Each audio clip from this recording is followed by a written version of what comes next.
Welcome back to the Nihilo podcast. This is all about faith, performance, connectedness, well-being, longevity, all this different stuff. And today we're going to deep dive into this intersection of the body and the soul. And today's guest is someone, who I've been watching from afar for a long time, a husband, a father, a leader, an entrepreneur, a warrior for the kingdom of God, Cornelius Lindsey. He is the founder of a bunch of different stuff. One of the things I'm loving lately is his podcast with his wife, Heather. This is Life. You got to check that out. By the way, I'll put the link in the show notes for you. And he's someone who's not really just afraid to speak truth. He speaks with clarity, conviction. He talks about fitness. He talks about faith. He talks about family life and how he lives all this out. Cornelius, thanks for jumping on with me, man. Man, I appreciate you having me, brother. Like legit, I do. I think this is going to be an awesome conversation for everybody, man. I mean, every time you have such a relational and attachable way you communicate online that I just find so endearing and so warm, but also very straightforward and very clear. I don't know if you've heard that before, but that's how I hear you. Hey, man, I'm humbled by that. I appreciate that. I mean, most of the time, when I hear stuff, usually it's the other side of it, But I do appreciate you saying that, man. I'm humbled by that. Real talk. Awesome. I love that. And maybe it's just because I like I like the straightforward nature of it. I love the values you bring. I love all of that. And we're going to get into it. So let me I'll ask us a front loaded question. If listeners of Ex Nihilo, they know that this is really all about this understanding of connecting your understanding of faith, your understanding of what's not seen with what is seen in the physical health. And you talk a lot about importance of physical health. You've done amazing stuff with your physical body.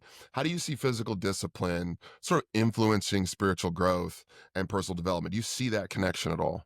Oh yeah, I see it. So I mean, as someone who pastored for well over a decade, I saw different people inside the church who, for some reason, we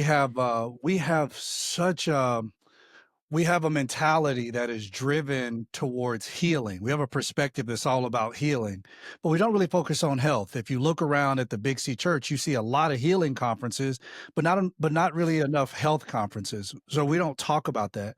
We love to talk. We love to blame things on the devil. The devil got me sick. The devil got me this, and it's like no. Like the last time I saw you, baby girl, you was chugging down, 6 Diet Cokes because you thought they were healthy. It's like we don't talk about those things, and because we don't, we just continue to just go down this road where we're just unhealthy. We're not sleeping well. We don't take care of ourselves. I mean, let's be honest. Most of the running that a lot of people do is when they, quote unquote, catch the Holy Ghost and run around the church. And That's then when right. you bring these things into people, you talk about these things inside the church. People are like, no, that's too much. And they'll say, that's just vanity. You're just talking about vanity there, Cornelius. And you know what the Bible says? The Bible says that, the physical discipline is nothing. And I'm just like, well, it says in comparison to spiritual discipline. That means that it is something, but you got to look at this thing. I mean, when I was in Israel, that's when I woke up to it. I was in Israel. We were riding the bus from one place to another. We're on our way to Capernaum, and we're on the bus, and the girl who was leading, she said, "I want you to remember that Jesus walked this." And I said, "Well, how long of a ride do we have?" And she said, "It's going to probably be about 45 minutes." And I was like, hold on. You're trying to tell me that, Jesus' disciples, they're walking this.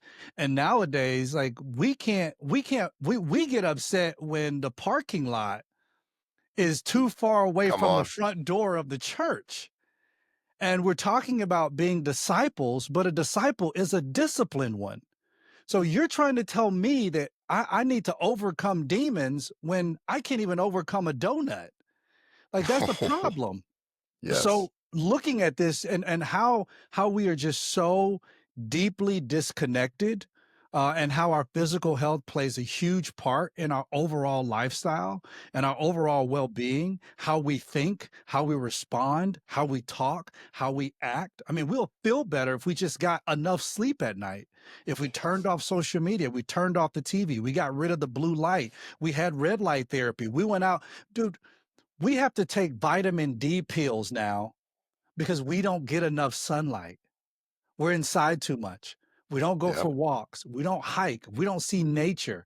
And so, yeah, it's a huge thing. And now Yeah. I'm on the biggest crusade as I possibly can to tell as many people as I can and show them that health is the way to go. That's really, I was talking to somebody recently actually, because again, this pod is all about this connection that you're just exactly making. And I'm counseling a guy. I was like, well, have you, I'm in a spiritual funk. I feel like I'm disconnected from God. I'm just not hearing from Him clearly. I don't know what His will is. And he's a guy that's unhealthy. And Mhm. I say, hey man, do you go to the gym? And he's like, well, I mean, I guess I would, but I was reading the Bible, but there's nothing in there about like working out. There's no gym and exercise in the Bible. And you're like, well, Jesus walked everywhere. He didn't have a car. He wasn't on a train. He wasn't on a boat. He wasn't sitting in the back of an Uber, and he definitely wasn't taking an escalator. So when Right. you make that point about the 45-minute drive to a place where Jesus walked, that's fascinating to me. Yeah. I mean, for weeks, he would walk, play the guy. We read the Bible and we think, oh, Jesus walked, and they think, oh, it's from here to the mailbox. It's he Yeah. walked for days.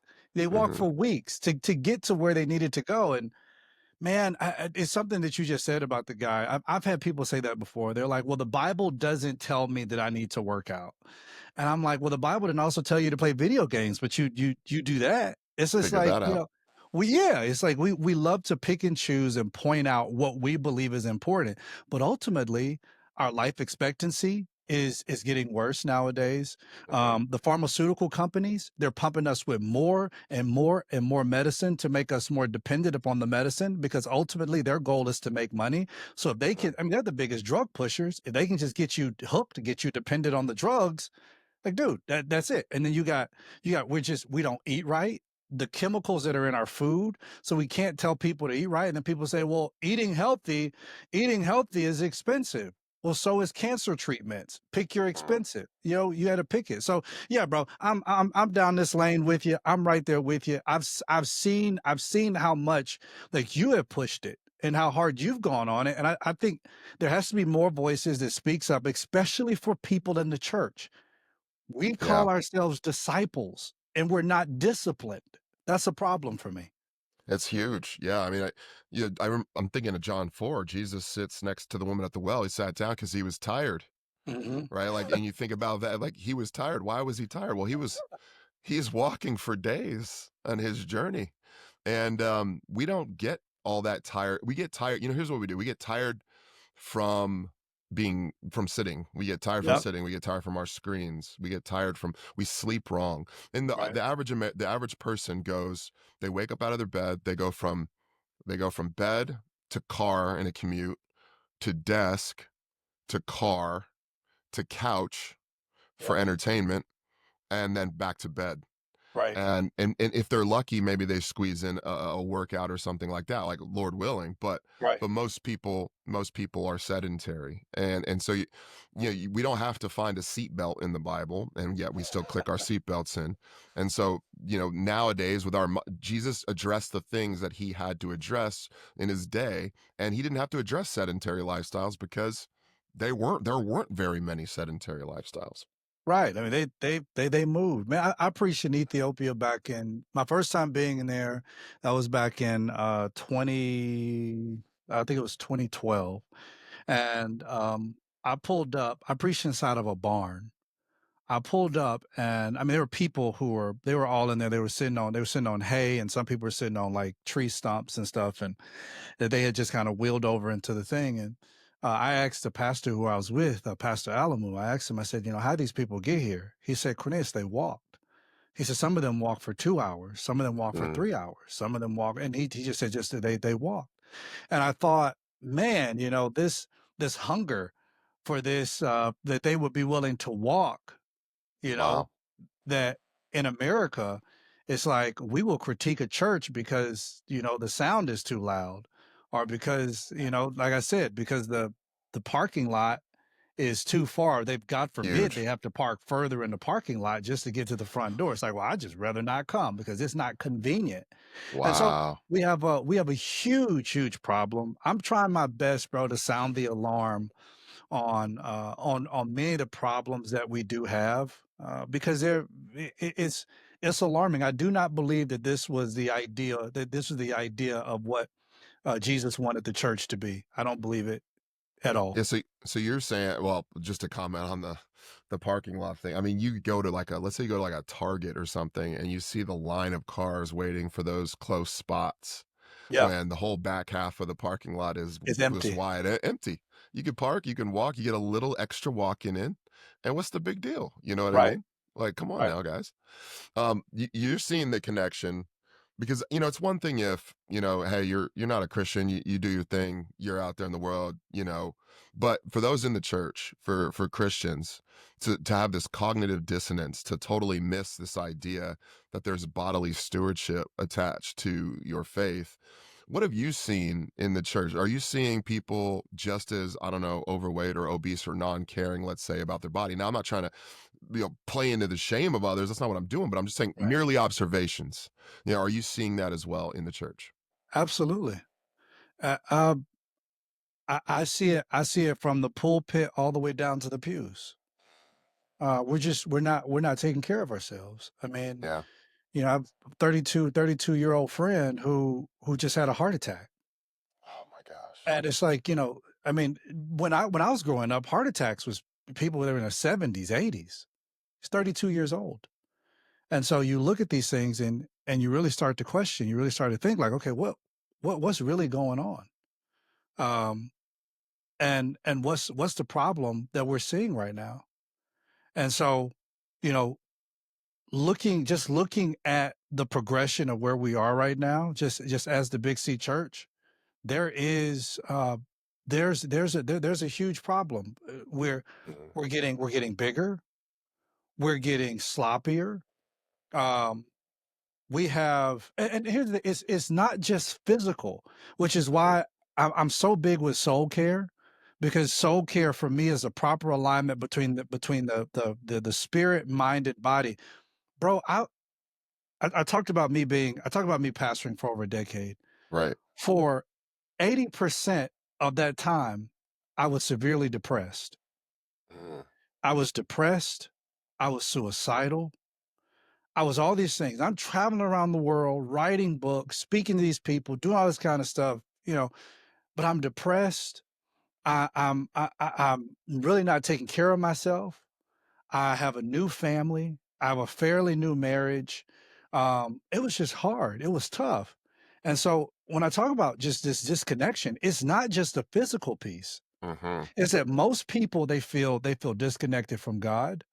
The studies out there show that we are now the most disconnected generation that's ever been, which I mean that would be the case Yeah. because where we used to we I mean I was born in Mississippi. I knew my neighbors because I didn't have social media and Facebook and Instagram and stuff like that to connect with people. If you wanted to talk to somebody, you actually had to go over to, Aunt Y's house to go and see how she was doing. You had to just go over there and check on. I grew up in the country. I mean, it took us a while just to get a wall, a landline phone. Yeah. So nowadays, more people know they have friends, best friends in their head who live 1,000 miles away that they know more about than their neighbor next door. So we're disconnected. And then church is like, well, we need to create life groups. Let's create community groups. So now we're trying to force feed connection. But it Mhm. doesn't last, it doesn't work because you don't really connect with the people who are really in the group. Because we don't know how to be relational. We don't teach that to our children. We don't teach relationship. We don't teach connect, you just teach real authentic connection. How do I connect with you? What are some of the things I can say to you? Is this a safe and authentic environment for you to just be real, for you to be raw, for you to just say what needs to be said without me being offended? And we don't have that. So now it's a progression, it's a snowball effect. We're not taking care of ourselves physically, and then we're lonely. And then we go in from loneliness, and now it's like now we go into resentment and self hatred. I don't like myself. I'm depressed at my place in life. But here's the crazy thing: I have nobody to talk to it. Yeah, I've nobody to speak to about it. So now I feel like I'm by myself, and it just becomes this whole progression: unhealthy, unhealthy, unhealthy, unhealthy, all the way around. Got a lot of scripture. We're Yeah. theologians in our head. We have more degrees than a thermometer, but we're lonely. We're lonely and we're unhealthy. Oh man, that's funny. Yeah, I think yeah, I'm hearing you say we're disconnected in not just one area, we're disconnected in all these in areas. every And then area. what the church is trying to do is like, hey, let's get a small group, city group, life group, whatever you want to call it, and put it together. And then like, I'm going to force you to connect. And weirdly enough, the way we try to get people to connect is with like remembering what happened on Sunday on the sermon. Yeah. And so it's like, oh, well, I remember when the pastor said this. And, that's not bad, but like within the context of a relationship, that's a lot better than it is. And so, okay, so the average person, let's say a guy listening, 30 to 50 years old, got a couple kids, in the church, feeling maybe overweight or sluggish, tired, distracted with their cell phone, also feeling spiritually disconnected from God, but trying to work it out, but it's not working. Like, what do you think as you look at it as a former minister, you currently doing all the stuff you're doing, a father, a husband? What can we do? Like, what needs to change in the church context? He needs to, well, I'll say to that guy, he needs to find a challenge that's bigger than himself. And he needs Mm, to commit to it. He needs to challenge himself. He needs to find his masculinity, and he's gonna discover his true masculinity inside of a challenge. It's just how God made us. It's just how God put us out there. We're going all the way back to the renowned book that, a lot of us guys were told to read in church, Wild at Heart. That's just who we mm, are. We want an adventure. We want an adventure. That's the reason why so many men who I coach now, these high level leaders, they're no longer wild at heart because they got married, and then marriage brought them domestication. So now they're yeah, domesticated. And then now they don't have the same camaraderie with their friends. And then now that they're domesticated, and it's the wife's curse is to rule over her husband. So now it's not like, oh, you just can't go hang out with your buddies anymore because you need to be here with me, and you need to do this, and you need to do all these things. And remember, you have kids now. So now he has kids now. And now so right. he can't have meaningful friendships. He needs to be focused on his sense of productivity, because his productivity is what gives him value, but his productivity is what's putting him in the ground, because now he feels disconnected. He feels lonely. She wants him to go to church because she thinks church will change him, when in fact the only thing church is going to do is provide more behavioral modification. So he will have a few changes just to make her think that he's changed, when inside his soul and his heart is still the same exact way it was before he ever got there, because it doesn't nothing happened. And so he's going through these things, and he's looking out at life, and he doesn't feel like he's winning. And that's because he needs to engage in a challenge that's bigger than him. For me, practically, 75 hard was my challenge. I've done it 3 times. I Talk had to about that. jump into it, bro. I looked up what is his name, Andy Frisella, Hmm. and I started reading. I started listening to podcasts. He was talking about 75 hard. I started reading books by David Goggins. I started listening to David Goggins. I read his book, "You Can't Hurt Me," and I Hmm. said, you know what? This was at the height of 2020, and I said, okay, something has to change in my life. Something has to change, because now I'm talking to psychologists and psychiatrists and therapists who are saying I need to get on medication for depression and anxiety. Something has to happen. This is not the way that I was intended to live, and I jumped into 75 hard. And I said, okay, this had happened. After 75 days, not only did my body change, but I was more disciplined. I had finally gotten control over my food intake, because I had to stick to a diet. I Bro, I was running outside in rain, because you have one of the things, you have to do a 45-minute workout outside. I worked out during Yeah. that time, during that 75 days, I worked outside in a thunderstorm. I worked outside I was in Dominican Republic, and I worked outside in a hurricane winds. I worked outside. I was at Kansas City Airport, and I was like, man, I'm gonna hit the 24-hour mark before I make it back to Atlanta. I Yeah. went outside Kansas City Airport, right outside before my flight, and I did 45 minutes of squats, burpees, and push-ups. I came back in, Yes. I went to the bathroom, I just dried my clothes out, got on the plane, went home. But it was building a mental toughness in me that somehow I lost, because I got domesticated. I got comfortable in my leadership role. I got comfortable in my marriage. I got comfortable doing everything for everybody else, and I left myself out, because that's what I was Wow. taught. Cornelius, just give it all to God, and God will give it back to you. Cornelius, just bless the house, and God will take care of your family. Cornelius, just give everything you got to everybody else, and don't worry, because God will fill you up. Bull crap. And I got to the Mm. point, man, I said, I'm going to do this. So for that guy, I would say, you need to find you a challenge that's bigger than you. And if it's not 75 hard, you need to find something else. Go join a gym, go and join a, CrossFit, High Rocks, join something, get some Mhm. community, build something, and then also let down your walls enough that you can be able to create meaningful friendship and relationship with other men because you need it. It's mandatory. Come on. Come on. Yeah, most men are exactly what you're talking about, and people do forget. You're like, okay, God, I'm going to wring myself out in all these areas and basically die, quote unquote, die to myself. Totally mistranslating what that may or may not mean. Yep. What they think it means is like lose your vision, Right. lose your purpose, lose your meaning, get lost in somebody else's story, and neglect yourself. And forgetting that He gives you legs, He gives you passions, He gives you strength, He gives you all these different things to empower you to become something that's resilient and something that can handle the anxiety of the day that we live in. And Right. I love how you said, they're trying to put the kind of the last straw in your story was like, oh man, they're going to start putting me on antidepressants because I can't find it. What was that like? What was your mindset when you heard that? Were you like, okay, should I take these pills? And is that the end of Cornelius? The first time I heard it, I told him I wasn't going to do it. I told him I wasn't going to do it. I heard it again, and I said I'm not going to do it because I didn't want to be dependent on him. I felt like I was going to be dependent on him. I remember asking the lady. I said, "How long am I to do this?" And she said, "Until you feel better." And Oh, I thought even then I said, "Well, doggone, if I'm doing this based on my feelings, then something's wrong."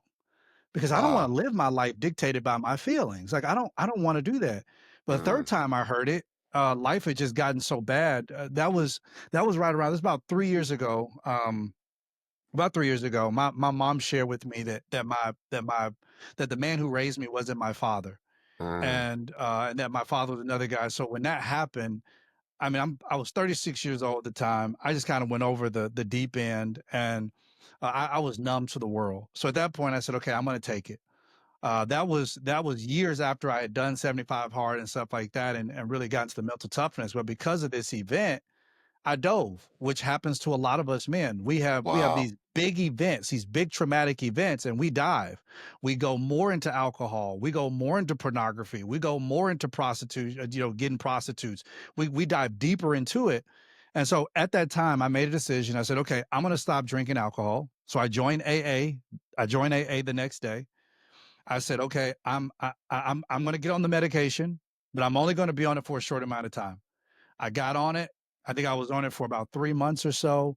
And then I said, okay, I'm going to stop because I don't feel like myself anymore. I feel numb. Mm, I yeah. said, I'm going to stop. And everybody around me, the doctor, everybody was saying, no, you just can't stop. You're going to mess up your brain. You got to stay on it. You got to keep doing this. And I was like, no, I'm not going to be dependent on this crap. I'm going to find Wow. something else. Started going back to the gym. I started looking up different foods that I can eat to help to regulate things going on in me. I got my blood drawn, recognized my estrogen level because of my stress. My estrogen level was way too high. So I needed to lower that, which Ah, ultimately cleared up a lot of the crap, a lot of the feelings that I had. It was molecular. It was in the blood. It was the kind of food that I was taking in, the type of meats that I was taking in. So I made some other type of habits, changed some other type of changes that ultimately let me kick that crap. And now, man, now I feel for the first time in my life, bro, I feel like Cornelius. come The on. first time in Wow. my life. You've got multiple things going, right? So you've got this. So the eating, the alcohol, the pornography is like this attempt. Certainly it's you could say yes, it's sin, but it's this attempt to feel again, Right. to put myself in a state where I feel either comforted or alive, or I feel like meaning and purpose and value. I mean, I've heard a lot of people that have battled porn addictions that have been in this spot where it's like, well, when I'm engaging in porn, I feel like I'm a man and Right. I'm cared I'm not necessarily cared for, but I feel value and like vigor, and you're searching for that. And so now like, okay, I'm gonna throw these depressants on top of it, and that numbs you out. And you're saying like, well, now I've found some vision, I found some excitement, I found some life in me, And now on the back end of that, I'm taking care of my physical body because it's not just spirit, it's not just emotions, it's also physicality around it. And so now you're sort of like getting this holistic vision of Cornelius. And man, it sounds like you found it. And Yeah. that's beautiful testimony. Yeah, bro. I had to because I was ready to take myself out many times. Yeah. Many Well, times. I know what that dark place looks like. you talk about this on one of the episodes of Man Enough to it's Man Enough to Feel. You delve into the emotional struggles that you experience. Like how can men listening, how can they reconcile like being vulnerable and engaging emotions, but also being this like, what society calls like this strong man, especially in today's climate. I love what How did you Brene do that? Brown says. Yeah, come on. I love what Brene Brown says, and she has a book entitled "The Power of Vulnerability," and she frames vulnerability as strength. And when I read the book, that was the first time I had ever really heard it put that way. Uh, because I always thought that to be vulnerable was to be weak. You don't show your vulnerable side. Like, in high school, I studied war. I love war. I love battle. I love fighting. I love all that stuff. And one of the things that you don't want to ever show as a general is you never show a sense of vulnerability. You don't show your feelings. You don't show your emotions. And so a lot of even my relationship with God was like that in the very beginning. It was very, it was like I was in the military. Like my wife, when she in her quiet time, she'd have a bunch of colorful pillows around. She has music playing, she's dancing with Jesus, all this other kind of stuff. With me, I need a dark room with a lamp, with a light. There's just a little bit of light that shines on the Bible because I'm reading the Bible for instructions for my next battle. I'm not reading this to feel good. I'm reading this for battle. Like, tell me, commander in chief, where do you want me to go? What do you want me to do? I'll do whatever you want me to do. That was how I was, how I've always been, how I've always had to, my mindset. So, with guys out there who have these things that are trying to, really going on, it's like, I understand the concept of like, even how I was like wanting to fight and wanting to do those things, but you have to come to a place of, um, I want to say like this, you got to come to this place of serenity and peace within yourself where you recognize that it is okay to be you. And me being vulnerable is my strength because I don't have to be anybody else. I grew up, constantly hating myself because I wasn't the athlete. I wasn't one of the boys. You know, I like reading. And in the world that I lived in that was hyper masculine, Southern black culture, it was, if you didn't know the basketball players, the football players, you weren't one of the guys. If you weren't drinking with them or smoking with them, you weren't one of the guys. So I always felt left out. And finally I started looking at vulnerability. It's like, no, this is who I am. And it's okay for me to be me. It's okay for me to champion me because this is my strength. And then the other piece, which I think is probably the most important piece, is it's okay for me to confess and talk about things that are important for me, even though it may not make other people comfortable. Um, That's good. because so That's many good men that I wisdom. coach, bro, they don't, they're ex-football players, you know, or ex-professional players, ex-professional wrestlers, or they play right now. These are guys who have never had a true vulnerable moment in their lives because all they have been taught is how you were saying, how the world says to be strong. But that's not strength. To hide yourself, that's that's that's cowardice. Only a coward hides. What I want to hide for? Jesus came that I might be set free. Mm. So if he came to set me free, why in the world would I want to hide who I am? Well, Cornelius, you got to understand something. And this is how, as a pastor, I was told, If there's anything that's wrong with you, Cornelius, you need to talk up. Don't talk down. Never tell anybody what's going on with you. Just kind of put it all behind the scenes, which happens. And then you have pastors who go out here and they get on the internet. They pretend to be somebody else in order to get with somebody else because they want to live a different life. They're tired of being caged, and we were never called to be that. Oh, So no matter if it is an insecurity, no matter whatever else it is, I don't mind. I don't mind talking about it. I don't mind being vulnerable. And then I have learned to live with no shame, that's absolutely no good. shame. In the Garden of Eden, we talk about the sin that was in the garden, but we don't talk about the shame. When they Mm, hit themselves, that's all shame. And that's it's just shame. like, guilt attacks what you've done. Shame attacks who you are, your identity. And so many men they don't want to be free, don't want to just be vulnerable because I'm going to be shamed for it. I'm going to be shamed Yeah, for it. And now, I mean, and I guess it comes from years and years of me being talked about. You can't hurt me. I have no shame. I like that. It's as a pastor, and as you well know, you brought this up, and I think it's pointed because pastors, if they're experiencing something emotionally, whether they've got their own shame, their guilt, their hurt, their pain, their loneliness, and they sort of hide those in order to craft an outward persona.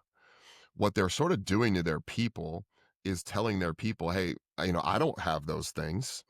So knowing full well that those people have them.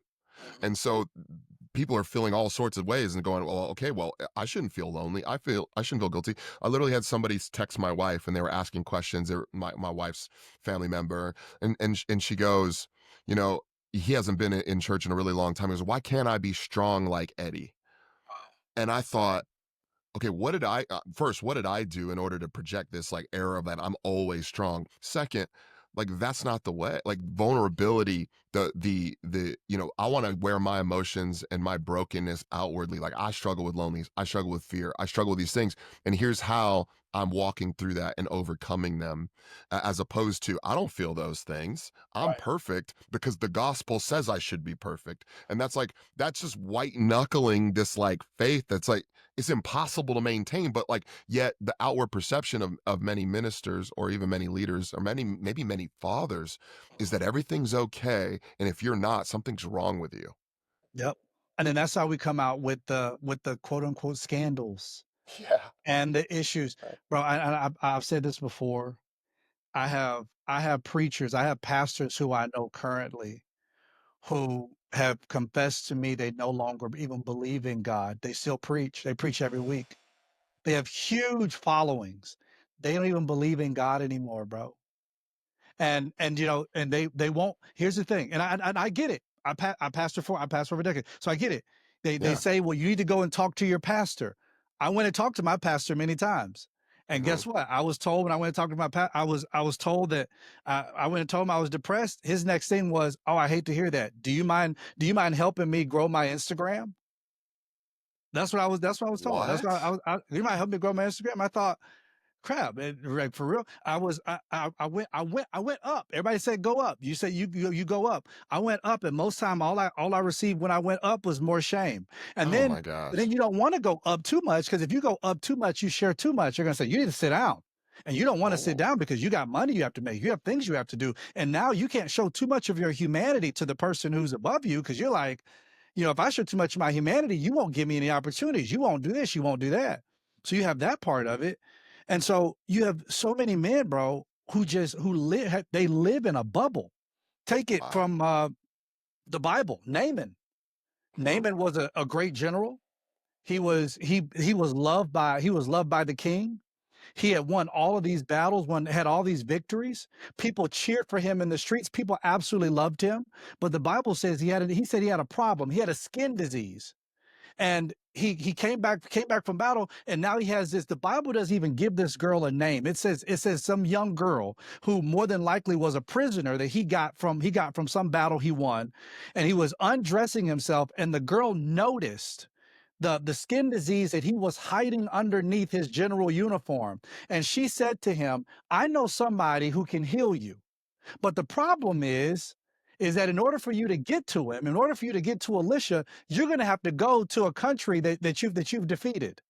And not only that, but when he gets to Alicia, Alicia ignores him and sends his person out, which ultimately humbles his ego. And then, in order for him to get the healing, Alicia says, "You got to go and dip down in this water, Mhm. in this dirty heat, to go dip down the Jordan." And the thing about the Jordan is that it is dirty, it is muddy, he could have dipped down in the Syrian waters that he was at. At least they were pristine, they were clean. He said, "No, you got to go dip down this dirty water over here, and on the seventh time when you come up, then you'll be healed." He did it, came up healing. Then what did he do? He said when he went to go meet Alicia, he did the same thing we do as men.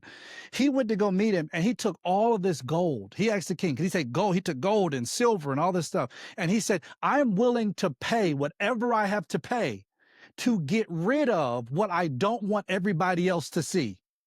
That's exactly what we do. And most time we go to church, is God, I will do whatever I have to do to get rid of the very thing that I don't want anybody else to know that I have. If you would just take this skin disease from me, everything else in my life looks great. But if you would just take this from me, it'll be fine. Alicia says, I don't want you. I don't want this. You got to go dip down the water yourself in order for you to seek healing. It's going to be a humbling experience, but you got to do it. And I think that vulnerability for so many men is a humbling experience. They look Yeah. at it as, this humiliation ritual, which in fact, that's where your healing comes from. Confession, confess your faults one to another, and then pray for each other. That's where healing comes from. Brother, let Right. me see who you are outside of everybody else. Come on. That's exactly right. Yeah, it oftentimes for a lot of men, when they're, at least in our congregation or even past relationships, the confession is, well, I should be doing better.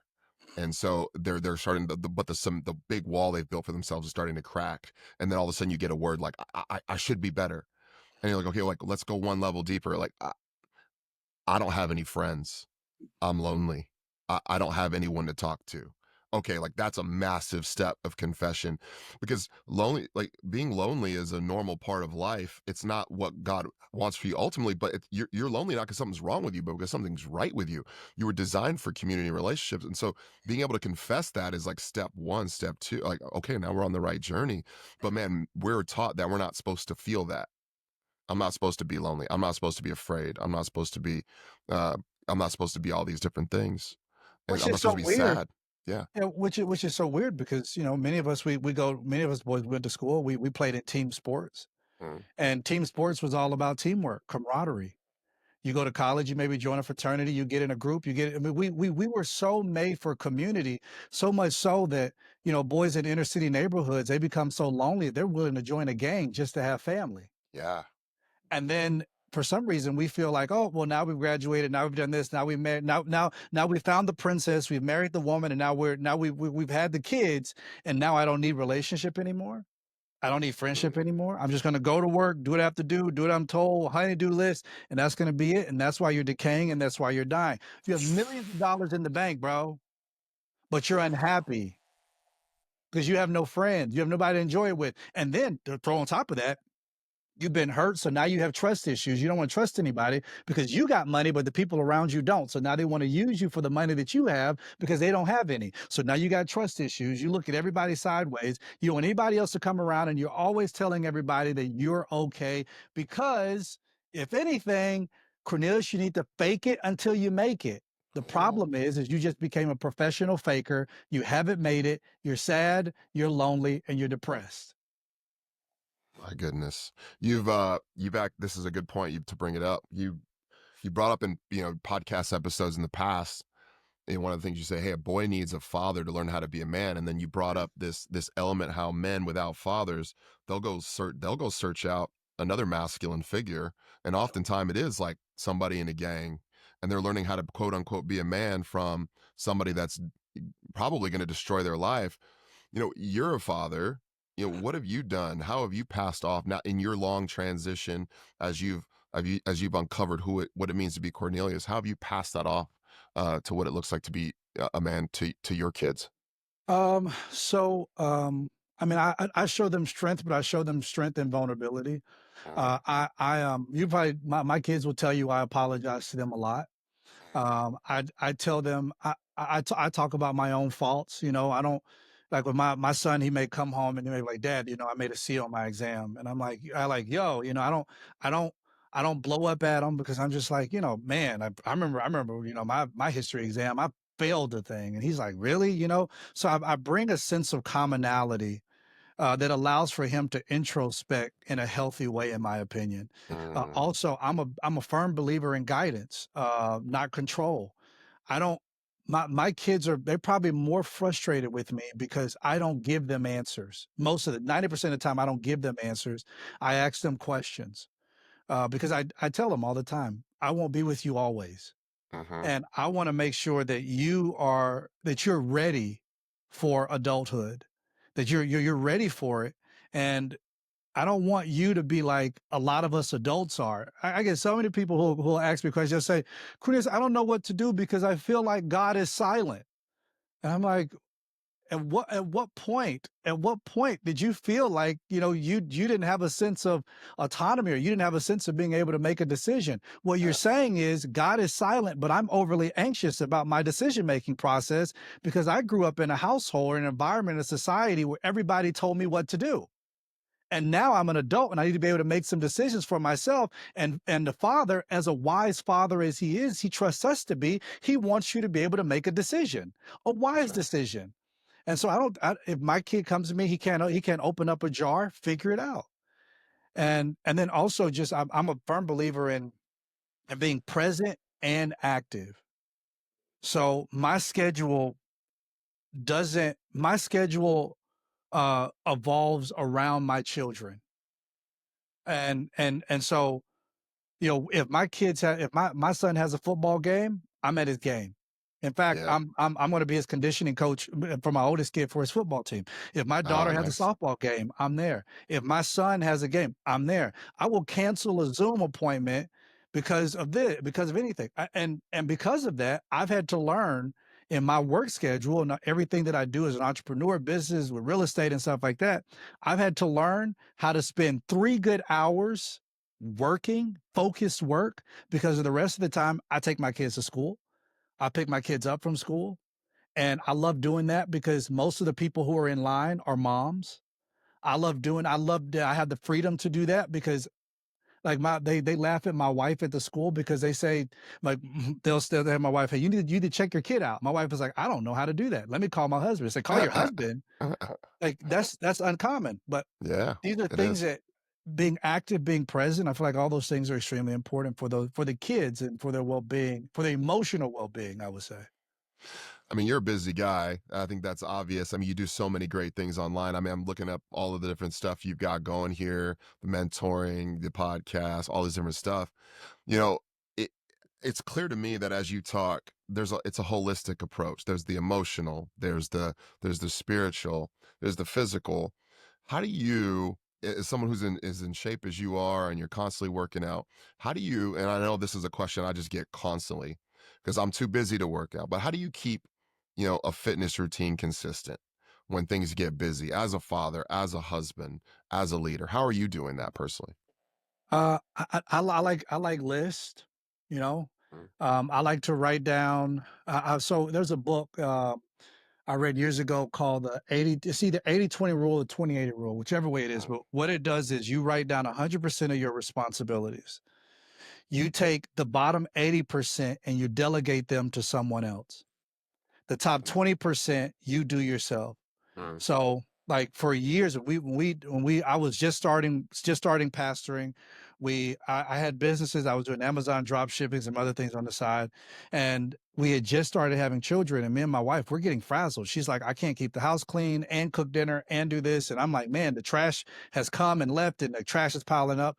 So we hired a house manager. The house manager lived in the basement, and the house nice. manager's responsibility was to take the trash out. So for 9 years of my of my marriage and stuff, I didn't take the trash out. If a lamp Mm, was broken, they took care of the lamp. If the internet went out and they gave you, I'll be there between 12 and 3, I wasn't going to wait for them. The house manager did. yeah. Um, the dishes had to be washed every night. So I say to say, I take 80% of my responsibilities and I delegate them out. I Mm, take care of the top 20%. You spending time with my kids, the top 20%. Going to the gym, you can't go to the gym for me. I can't delegate that. So I put that as my top 20%. I it I think a big part of manhood masculinity is learning the art of delegation mm, and also learning priority. My health is priority. Plus, it's mm, part of my replenishment cycle.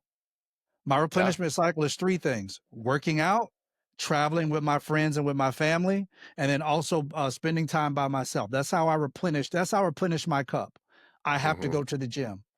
If me and my wife, we go on vacation, if we land in Aruba, we get to the resort, my wife already knows. First thing, my wife's going to the spa, she's going to get her a massage. I'm going to the gym, we'll meet back up for dinner. She already knows it. Yes. When I check in anywhere, first question I ask, "Where's the gym?" Because I know that's part of my replenishment cycle and it's also a part of my priority. And once you set your priorities, you don't miss it. Mm, that's good. Yeah, I heard that print. I can't remember where I heard it, but it's coming to mind as you're talking. There's three things you can do with the things on your plate. You can do them, you can delegate them, or you can delete them. Mhm. And so do, Oh, it's good. delegate, delete, right? And so I think what happens a lot of times is men, they end up doing all the stuff they should be delegating. And then instead of deleting stuff, they delegate the stuff they should be deleting. And so they're Mhm. just doing way too much and they're not asking for help. And Yep. so now all of a sudden they're like, well, I don't have time. And you know what normally gets sacrificed in that case, as you probably know in your mentoring and coaching, is myself. It's like my Mhm. fitness, my eating. Those are the things that get cast to the side because nobody else you can't delegate that stuff. Right. And Exactly. I did last December, I competed in my first body physique competition. Yeah. At one towards the end of it, I did my workout was an hour and a half to 2 hours. And then towards the 3.5 weeks, 4 weeks before the competition, I had to do 2.5 hours of cardio. Whew. I was up at 4 a.m. every morning because that's when I was drinking half a carton of egg whites every morning. I would eat, Wow. I would eat 2 ounces of kale, just 2 ounces of oats. At that point, it was like, it became monotonous. It just became discipline. And, but here's the thing, I was still married and I still had 3 kids. I still had business to run. I was still traveling. That means that if I had to go to the gym, in the morning, if I got there at 4:30 in the morning, I did as much as I could. I got the family together. We cooked dinner. We sat down. We ate dinner together like we do as a family. After I put the kids in the bed, I talked to my wife. I would get finished with my wife. 11 o'clock at night, I was back at the gym. Or I was, whatever I had to do in order to get the cardio. And I go for a run, whatever I needed to Yeah. do. Because at that point, it became priority. Mhm. And it's a lot to people who don't have their priorities together. But it meant a lot to me when I stood on the stage and I got first place because I realized that I worked for this. I earned this. And if you get into a place of delegation, deletion, and then also just prioritizing, bro, come on. You Yes. can't you can't miss it. I love it. I'm sure people are thinking right now because man, this is probably the question that comes in the most from podcasts is, "Hey, like, what do I eat?" And they just heard you say you're chugging cartons of egg whites and kale, and I'm sure you're not eating like that as you are when you're getting ready, stage ready. So, what Right. does a typical day look like for you when you're eating, trying to stay in shape? But you're aiming at not just purpose, but also performance. You're looking at both of these things. Like, what does a typical day of eating look like? I eat five to six times a day. 30 to 50 grams of protein really depend. Like right now I'm bulking, so 30 to 50 grams of protein is a must for me. Protein needs to fill up my plate, whether it's Mm, chicken, fish, whatever it is. I don't really like protein drinks, but if I have to because I'm in a rush, I need to run out the house to go get the kids, whatever it is, I'll do a protein drink. I believe that oats and stuff like that is really good in the morning. Sit those good carbs, they are able to sit on your system. Um, I still drink my egg whites in the morning because there's no easier way for me to get 50 grams of protein just that quick. Because it's either Yeah. that or I'm cooking the egg whites and I'm eating the egg whites, and it's just that's equivalent to 10 egg whites. It's too much. Yeah, it I is. don't want to do all that. So I just drink it, go about my day, go to Mhm, Costco, get the box of them, drink it. But mhm, my thing is focusing on the protein. mhm, Um, and I'm a 3 to 4 ounce veggie guy. I still like to measure my food. I still like to meal prep my food because it mhm. helps me to be able to know, what Totally. I'm eating. But then also it helps me to be able to save money. That's So I'm so not true. looking around like, oh, let me Uber Eats a burger because blah blah blah. Now don't get me wrong. I still have my burgers. I still have my stuff. I still enjoy myself. I still like right now I'm bulk. I still get my oatmeal raisin cookies. I still have me a good time, but it's in moderation. Mm, And that's yeah, that's not a part of my life that I'm gonna keep. I want to make sure I tell my kids when I don't want any excuse that when my kids have kids that I'm not at a place of being able to enjoy them as much as I've enjoyed my kids. oh, that's really good, man. Talk more about that. What does that mean? I I owe it to my family to be healthy. Yes. But most importantly, I owe it to myself. And if again, I go back to what I said earlier, if I'm going to be a disciple, then I need to be disciplined about something. And how can I don't know about you, but it is extremely difficult for me to listen to a preacher or a leader sit up and tell me what I need to do when you are grossly unhealthy. If I look on Mhm, the stage and you're grossly unhealthy, that's a problem for me. There's a mhm, mental block for me because I can't get over the fact that it's like you're trying to tell me to do what? To do mhm. what? To have spiritual discipline. But what about your physical discipline, bro? We talk about fornication, we talk about adultery, we talk about pornography, we talk about all these things. We don't talk about gluttony. Yeah. And we're eating ourselves into a grave. We're getting bigger and bigger and bigger. And then nowadays, a body positivity. I don't want to say anything. No, you're not fat. You're just putting on a little weight. No, bro. Like there's no reason why your chest should be hanging lower than your wife's. Like that's a problem, bro. And if it is something that's medically going on because you got some other things, let's go get it checked out. Go to the doctor, get your blood drawn. Let's see where your testosterone levels are at. Let's see where Mhm. your estrogen levels are at. Let's see if you are, calcium deficient. Let's see if you're Right. vitamin D deficient. Let's take care of ourselves because we got these kids, and if we don't raise them, then the system will. That's very true. And you know what you said? Gluttony is like the one overlooked ministry sin. And I think it's important for pastors and anyone who's standing on the stage or anyone who's in leadership, whether you're a father or you're working at a church, you're working at a company. I think you just got to be in process. You know what I'm saying? You've gotten the work done. You understand that, hey, I've got issues in these areas and I'm growing and I'm Right, working I'm on the right. journey. That's what's important. So, maybe you're not already at the end of that journey, but you recognize the issue and you've begun the process. And the cool thing about that, Eddie, is that when you see somebody in the pro when I look on the stage and I know and somebody's in the process, you can see it on them. Mhm. You can see that determination. There's a different type of drive in a man who has set himself on a challenge that's greater than himself.